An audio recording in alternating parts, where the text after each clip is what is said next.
Oke, teman-teman, pejuang PPG. Selamat berjumpa kembali di channel Serial Academy. Pada video kali ini, kita akan membahas soal-soal konten bidang studi, khususnya untuk PPG jurusan PGSD ya. Ini soal-soal yang sering muncul di pretest. Jadi silakan teman-teman simak dengan baik bagaimana cara penyelesaian soalnya. Seperti kita ketahui di pretest kali ini ada perubahannya teman-teman terkait komposisi soalnya. Kali ini untuk soal bidang studi atau soal mapel atau soal kompetensi profesional lah, terserah teman-teman nyebutnya bagaimana. Itu ada 70 soal. Kemudian untuk pedagogik itu hanya 20. Kemudian ada soal literasi numerasi. Itu 30 soal. Nah, untuk video kali ini kita akan bahas soal konten bidang studi untuk PGSD. Langsung saja kita mulai soal yang pertama. Soalnya seperti ini teman-teman. Ini soal PPKN ya. Hak warga negara untuk mendapatkan pendidikan dijamin oleh undang-undang sebagaimana tercantum dalam Undang-Undang Dasar 1945 khususnya titik. Nah, maksudnya pada pasal berapa? Apakah pasal 27 ayat 1, 27 ayat 2, 27 ayat 3, 29 ayat 2, atau 31 ayat 1. Nah, jadi teman-teman kalau pasal tentang pendidikan itu pasal 31 ya. Pasal 31. Ya. Jadi jawabannya adalah yang E. Hak warga negara mendapatkan pendidikan itu tercantum atau tertuang di pasal 31 ayat 1. Jadi jawabannya E ya. Oke, lanjut. Nah, ada soal seperti ini teman-teman. Jadi ada gambar cermin. Ini cermin yang biasa kita temui di pinggir jalan. Nah, narasi soalnya seperti ini. Cermin di tikungan jalan seringkali dianggap sepele, namun sebenarnya memiliki peran penting dalam menjaga keselamatan berkendara. Cermin tersebut digunakan untuk melihat kondisi di sekitar kendaraan, terutama saat berkendara di tikungan jalan yang berbahaya, sehingga meminimalisir terjadinya tabrakan atau kecelakaan. Sifat bayangan yang terbentuk oleh cermin yang terpasang di pinggir jalan, seperti pada gambar di atas adalah, nah, pertama kita harus tahu ini cermin apa sebenarnya. Jadi teman-teman ini adalah cermin cembung. Nah, bagaimana sifat bayangannya pada cermin cembung itu? Sifat bayangannya adalah tegak diperkecil. Jadi jawabannya yang D ya, tegak diperkecil. Supaya mudah teman-teman ingat, di gambar ini kan ada gambar mobil nih. Kita lihat posisi mobilnya itu tetap tegak ya. Nah, jadi memudahkan untuk mengingat, lihat gambar mobil di cermin itu yang kebetulan lewat. Nah, itu tegak, kemudian ukurannya diperkecil. Artinya bayangan yang ada di sini lebih kecil ukurannya dibanding ukuran mobil aslinya. Ya, jadi diingat-ingat jawabannya tegak diperkecil. Oke, kita lanjut soal berikutnya. Perhatikan grafik nilai hasil penilaian harian siswa kelas 5 SD Nusantara Raya berikut ini. Jadi ada grafik, teman-teman, ada diagram batang. Ini nilai siswa. Jadi ada beberapa siswa di sini. Ada 7 siswa. Nah, tapi yang akan kita lakukan di sini bukan mau menghitung berapa nilai rata-ratanya. Pertanyaannya seperti ini. Berdasarkan data grafik tersebut, perhatikan pernyataan yang tersedia di bawah ini. 1. Menentukan nilai masing-masing siswa. 2. Menghitung banyak nilai siswa. 3. Menjumlahkan nilai semua siswa. 4. Jumlah nilai semua siswa dibagi banyak nilai. 5. Jumlah nilai semua siswa dibagi banyak siswa. Nah, pertanyaannya langkah yang benar untuk menentukan min data pada grafik adalah, jadi mean ini, atau dibaca min. Ini kan nilai rata-rata ya. Nah, bagaimana cara menentukan nilai rata-rata kalau ada grafik seperti ini yang menggambarkan nilai beberapa orang siswa. Nah, tentu caranya pertama adalah menentukan nilai masing-masing siswa. Nah, ini yang pertama. Ya, kalau di opsi itu kan satu semua yang duluan. Kemudian setelah itu, apakah 3 atau 2? Yang dua, menghitung banyak nilai siswa. Ya, ini tidak ada hubungannya kalau kita mau hitung rata-rata. Yang tiga, menjumlahkan nilai semua siswa. Ya, betul. Ini langkah selanjutnya. Kita jumlahkan nilai semua siswa. Ada berapa siswa? Misalnya di sini ada 7, ya dijumlahkan semua nilainya. Jadi setelah 1 ini berarti 3. Kalau begitu, opsi C, D, E ini salah semua ya. Nah, tinggal A atau B. Pembedanya adalah 5 atau 4. Nah, di pernyataan 4, jumlah nilai semua siswa dibagi banyak nilai. Nah, ini tidak ya. Yang 5, jumlah nilai semua siswa dibagi banyak siswa. Nah, ini yang betul. Setelah dapatkan jumlah nilai seluruh siswa ini, misalnya katakanlah jumlah nilainya 490 misalnya. Nah, itu dibagi jumlah siswanya. Misalnya siswanya di sini kebetulan ada 7. Dibagi banyak siswa. Jadi yang betul itu adalah 1, 3, 5. Jadi opsi jawaban yang benar adalah opsi yang A. Oke, kita lanjut lagi soal berikutnya. Ini soal bahasa Indonesia ya. Penulisan daftar pustaka yang benar adalah. Nah, bagaimana cara menulis daftar pustaka? Cara menulis daftar pustaka, teman-teman, ada beberapa hal yang perlu diingat. Yang pertama, nama penulisnya. Yang ditulis, nama pengarang atau penulis bukunya ya. Dengan ketentuan, kalau namanya ada 2 kata, maka itu dibalik dan diantarai dengan tanda koma. Misalnya ini, misalnya namanya Dwi Suryani, berarti Suryani, Dwi. Yang kedua, tahunnya ditulis. Yang ketiga, judul bukunya. Ya. Judul buku ditulis miring, italik ya, italik, tulis miring. Yang keempat, kota tempat penerbitannya. Misalnya di mana? Misalnya di Jakarta. Nah, kemudian ditulis juga nama penerbitnya. Antara nama kota dengan nama penerbit itu diantarai titik 2. Misalnya Jakarta, Erlangga misalnya. Nah, sekarang kita lihat di sini. Di sini Suryani Dwi pakai koma, Suryani Dwi. Nah, ini ada satu pakai titik. Ya, jadi kalau namanya itu 2 kata, dibalik antaranya itu bukan pakai titik ya teman-teman, tapi pakai koma. Kalaupun penulisnya itu 2, di situ harus ditulis dan. Misalnya Dwi Suryani dengan siapa? Ya, Dwi Suryani dan siapa? Misalnya Abdul Rashid gitu. Nah, tapi yang dibalik itu hanya penulis pertama. Penulis kedua itu ditulis normal, tidak dibalik. Kemudian setelah itu, antara nama penulis dengan tahun itu diantar di titik. Nah, ini semua ada titik. Nah, yang A ini tidak ada tahun, salah ya. Oke, kita lihat lagi.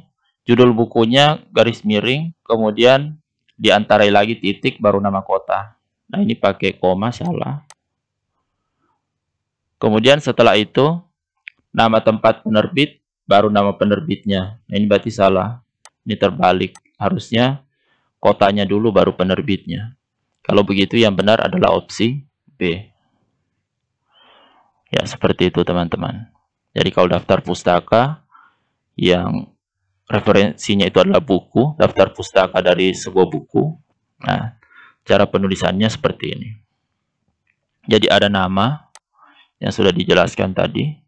Kalau ada nama marganya, misalnya Charlie Sihotang, maka cara menulisnya ya dibalik, Sihotang, Charlie. Nah, seperti itu. Kalau penulisnya ada 2, tadi itu dikasih penghubung dan. Misalnya Sitohang Charlie dan siapa. Tapi penulis kedua itu sudah tidak dibalik namanya. Misalnya Sihotang Charlie dan Bambang Pamungkas misalnya. Ini tidak dibalik penulis keduanya. Oke, kemudian tahun terbitnya secara sejelas. Judul bukunya iya ditulis lengkap dan dibuat miring. Italik ya kalau di komputer. buat miring. Kemudian kotanya, ya nama kota tempat terbitnya, dan nama penerbit. Ini diantarai titik 2. Misalnya Surakarta, ya, misalnya kotanya di Surakarta. Surakarta titik 2, penerbitnya misalnya 3 serangkai. Nah, seperti itu. Jelas ya teman-teman. Nah, diingat-ingat. Soal berikutnya, Andi seorang siswa kelas 4 SD sedang memperagakan cara mendorong benda dengan massa 5 kg menggunakan gaya 50 Newton. Percepatan benda tersebut jika gesekan antara benda dan lantai diabaikan adalah titik-titik meter per sekon kuadrat ya. Ya, kalau percepatan meter per sekon pangkat 2. Nah, ini sebenarnya aplikasi dari hukum Newton kedua ya, teman-teman. Hukum Newton kedua itu seperti ini. F itu gaya sama dengan massa, simbolnya M kali A itu percepatan. Nah, kalau ada rumus yang terdiri dari 3 unsur seperti ini, untuk memudahkan teman-teman bisa buat yang namanya segitiga ajaib ini. Nah, untuk memudahkan mengingat untuk penggunaan rumusnya. Misalnya kita cari F gaya. Nah, F ini ditutup, berarti rumusnya M kali A. Kalau kita cari A, berarti rumusnya tutup A, berarti muncul F dibagi, jadi anggap ini per bagi M. Nah, sekarang di sini apa yang diketahui teman-teman? Di soal ini ketahui massa 5. Ketahui gaya itu F 50. Yang ditanyakan percepatan, berarti itu A. Nah, berdasarkan segitiga yang sudah saya buat ini, berarti rumusnya adalah F bagi M. Gayanya 50, massanya 5. 50 bagi 5, ya 10. Jadi jawabannya 10 meter per sekon kuadrat. Jadi jawabannya yang B. Ya, ingat-ingat aja jawabannya teman-teman. Rumusnya segitiganya ya sedapat mungkin bisa dibuat untuk memudahkan menghitung. Oke, kita lanjut. Pada saat kita bermain skateboard, yang terjadi adalah, nah, bermain skateboard itu berarti di sini ada aksi-reaksi, teman-teman. Jadi ada aksi-reaksi. Aksi-reaksi itu adalah penerapan hukum Newton ketiga. Jadi ini 2 salah, 1 salah, 2 salah. Hukum Newton ketiga, aksi-reaksi itu. Nah, aksi-reaksi itu arah gayanya berlawanan. Ya, jadi kaki itu mendorong. Ya, mendorongnya di sini apakah ke depan atau ke belakang. Ya, jadi pemain skateboard itu kakinya untuk memberikan aksi itu kakinya mendorong ke belakang. Jadi yang A salah karena di sini mendorong ke depan. Tanah memberikan gaya reaksi yang sama dengan gaya reaksi yang arahnya berlawanan. Jadi ini diingat-ingat teman-teman. Karena ini aksi reaksi, arah gayanya itu berlawanan. Ya, jadi ketika pemain skateboardnya itu mendorong ke belakang, maka nanti dia akan meluncur ke depan. Karena ada reaksi dari gaya yang dia berikan. Reaksi dari tanah, tempat bertumpunya, tempat berpijaknya.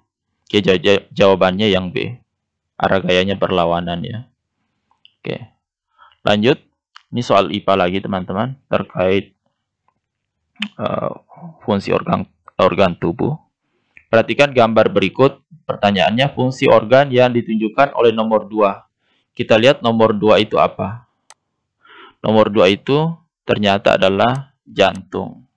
Ya, yang tengah-tengah itu.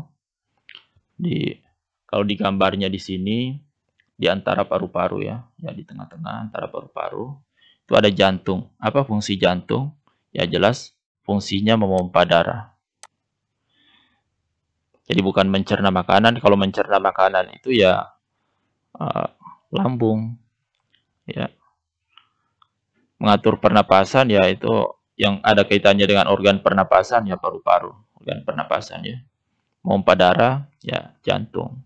Jawabannya yang C, memompa darah. Itu fungsi dari jantung. Oke, nanti kalau di soal ditanyakan yang lain, ya misalnya nomor 3. Nomor 3 ini kan lambung. Nah, kalau lambung itu berarti mencerna makanan.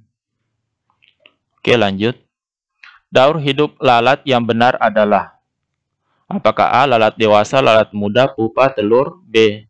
Telur, larva, pupa, lalat dewasa. C. Telur, lalat muda, pupa, lalat dewasa. D. Larva, pupa, telur, imago. E. Lalat dewasa, telur, larva, pupa. Nah, kalau lalat, teman-teman, itu termasuk metamorfosis sempurna. Jadi metamorfosis itu kan ada dua. Ada yang sempurna dan tidak sempurna. Kalau yang sempurna, setiap fasenya itu beda bentuknya. Jadi setiap fase beda bentuknya. Nah, termasuk lalat ini. Jadi sangat berbeda bentuknya setiap fase. Beda kalau yang tidak sempurna. Kalau yang tidak sempurna itu, ya setiap fasenya itu memang sudah mirip dengan bentuk dewasanya. Jadi hanya ada hewan muda saja. Hewan muda itu biasa disebut dengan nimfa. Ya, jadi tidak ada kepompongnya begitu. Hanya 3 fase. Telur, nimfa, langsung dewasa. Itu kalau yang tidak sempurna. Tapi lalat ini masuknya di yang sempurna. Jadi dimulai dari telur, larva, ya larva itu ulat ya. Pupa itu kepompong. Kemudian setelah kepompong, itu baru jadi lalat dewasa. Atau biasa juga disebut dengan imago. Imago itu ya serangga dewasa ya. Jadi jawabannya kalau daur hidup lalat, telur, larva, pupa, kemudian lalat dewasa atau imago. Jawabannya B. Kita lanjut. Ada beberapa buruh pelabuhan akan mengangkut barang. Mereka berangkat bersama mengangkat 1 kali. Setiap orang maksimal mengangkut 85 kg. Jika berat seluruh barang 300 kg, berapa orang buruh untuk mengangkut semuanya? Oke, kita lihat. Kalau 1 orang itu mengangkut maksimalnya 85 kg.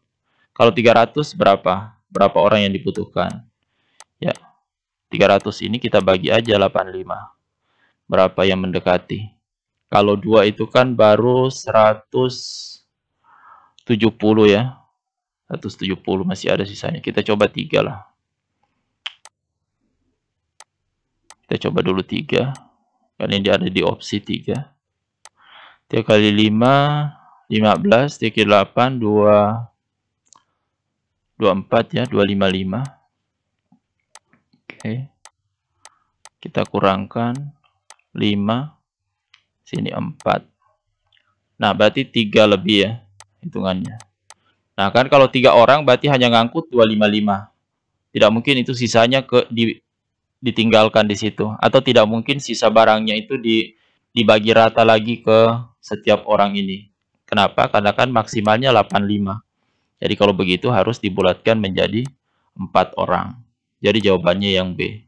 Butuh buruh pengangkut sebanyak 4 orang. Oke, itu teman-teman soal-soal yang bisa kita bahas pada kesempatan kali ini. Tetap semangat belajarnya. Jangan lupa untuk jaga kesehatan, jaga kondisi supaya tetap fit pada saat mengikuti tes. Saya akhiri. Assalamualaikum warahmatullahi wabarakatuh.